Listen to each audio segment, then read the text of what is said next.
Eyes of Islam 24 news لا رہا ہے خصوصی ٹرانسمیشن رحمت رمضان پاکستان، جس میں ہم آپ کو ملوائیں گے پاکستان کے نامور نعت خواں، مفتیان اکرام اور دیگر خصوصی مہمانوں سے، اور سمیٹیں گے رمضان کی رحمتیں اور برکتیں۔ دیکھنا نہ بھولیے گا رحمت رمضان پاکستان، صرف اور صرف آئز آف اسلام 24 نیوز پر۔ بسم اللہ الرحمن الرحیم۔ تمام دیکھنے والوں اور سننے والوں کو میری طرف سے السلام علیکم ورحمۃ اللہ وبرکاتہ۔ ناظرین، آپ دیکھ رہے ہیں eyes of Islam 24 news channel پر ہونے والی رحمت رمضان پاکستان ٹرانسمیشن۔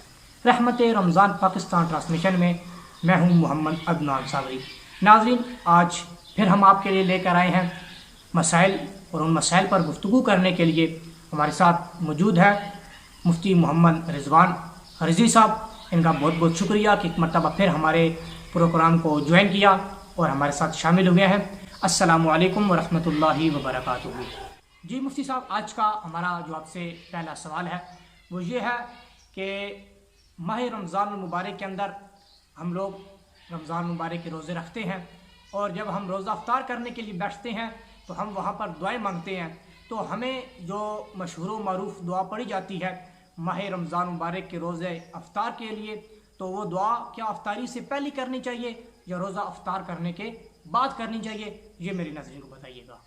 وعلیکم السلام ورحمۃ اللہ وبرکاتہ۔ میں سب سے پہلے اپنے نہایتی محب و مشفق جناب محمد عدنان صابری صاحب اور آپ کی پوری ٹیم کا شکریہ ادا کرتا ہوں کہ آپ نے ایک مرتبہ پھر مجھے مدعو فرمایا۔ اللہ خالق کی کائنات آپ کی تمام تر کوششوں کافشوں کو اپنی برگاہ میں قبول فرمائے۔ تو آپ نے جو سب سے پہلا سوال کیا ہے وہ افطار کے وقت جو دعا پڑھی جاتی ہے وہ اس کے متعلق ہے کہ دعائے افطار یہ روزہ کھولنے سے پہلے مانگنی چاہیے یا روزہ افطار کرنے کے بعد مانگنی چاہیے؟ تو عدنان صابری صاحب، سنت طریقہ یہ ہے کہ افطار کرنے کے بعد یہ دعا مانگی جائے، اللہم انی لک صمت و بک آمنت و علیک توکلت و علی رزقک افطرت۔ اب آپ کہیں کہ یہ کیسے ہو سکتا ہے، آج تک تو ہم افطار سے پہلے یہ دعا مانگتے آئے ہیں۔ تو آپ کی برگاہ میں یہ گزارش ہے، اور جتنی بھی سامعین و ناظرین ہیں ان سے بھی یہ میری گزارش ہے کہ صرف الفاظ کا رٹا نہ لگایا کریں، بلکہ وہ جو الفاظ ہیں ان کے اوپر توجہ دیا کریں، ان کو سمجھا کریں، ان کا جو ترجمہ ہے اگر ان کے اوپر غور کیا جائے تو ہمیں اس غلطی کا احساس ہو جائے گا۔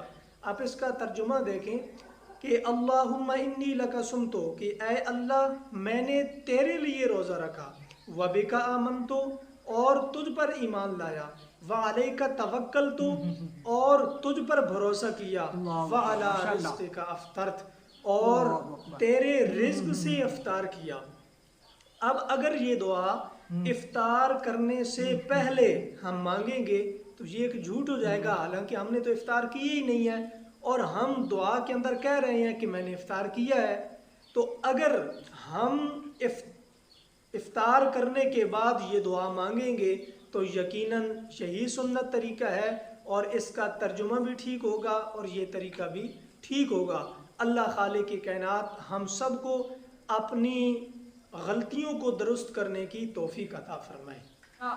مفتی صاحب، آج کا ہمارا جو دوسرا سوال ہے وہ آپ سے یہ ہے کہ ماہ رمضان مبارک کے اندر ہم روزہ افطار کرنے کے بعد نماز عشاء پڑھنے کے بعد جب ہم نماز تراویح پڑھتے ہیں تو نماز تراویح کے اندر ہم ذکر و اذکار کرتے ہیں 4 رکعت پڑھنے کے بعد۔ جب ہم 4 رکعت پڑھنے کے بعد وہاں پر بیٹھتے ہیں اور کچھ تسبیحات پڑھی جاتی ہیں، وہاں پر ایک دعا پڑھی جاتی ہے جسے ہم دعائے تراویح کے نام سے یاد کرتے ہیں، اور بعض حضرات ہمارے پڑھتے ہیں، تو اس کے اندر ایک لفظ استعمال ہوتا ہے والعظمتی ہے یا والعظماتی ہے۔ اس بارے میں میرے ناظرین کو آگاہ کیجیے گا کہ اصل لفظ کون سا ہے، والعظمتی پڑھنا چاہیے یا والعظمتی پڑھنا چاہیے؟ یہ میرے ناظرین کو بتائیے گا۔ آپ نے دوسرا سوال کیا ہے وہ ہے نماز تراویح کے متعلق۔ تو نماز تراویح جب ہم پڑھتے ہیں تو ہر 4 رکعت کے بعد کہیں پہ کلمہ شریف کا ورد کیا جاتا ہے، اور کہیں پہ صلاۃ السلام پڑھا جاتا ہے تو کہیں پہ دعائے تراویح پڑھی جاتی ہے. اور وہ دعائے تراویح کیا ہے؟ سبحان ذی الملک والملکوت، سبحان ذی العزت والعظمت الی آخرہ. اب یہاں پر جو آپ نے سوال کیا ہے وہ یہ تھا کہ اکثر مساجد کے اندر جو پوسٹر وغیرہ لگے ہوتے ہیں تو وہاں پہ جو دعا لکھی جاتی ہے وہاں پہ لکھا ہوتا ہے والعظمت، یعنی عین کے اوپر فتح ہوتا ہے اور ضا کے اوپر جزم ہوتی ہے، اس کو سکون کے ساتھ لکھا ہوتا ہے. تو لوگ جب اس کو دیکھتے ہیں تو اسی طرح لکیر کے فقیر بن جاتے ہیں.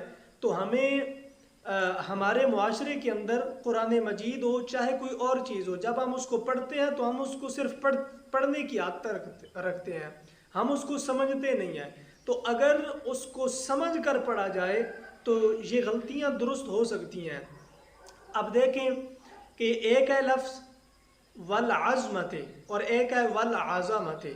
اب اگر ہم اس کو پڑھیں گے نا والعظمت تو اس کا معنی ہوتا ہے ہڈی، یعنی ہم نعوذ باللہ اللہ تعالیٰ کی اس پاک ذات کے لیے ہم ہڈی والا اس لفظ کو استعمال کر رہے ہیں جو کہ بالکل غلط ہے.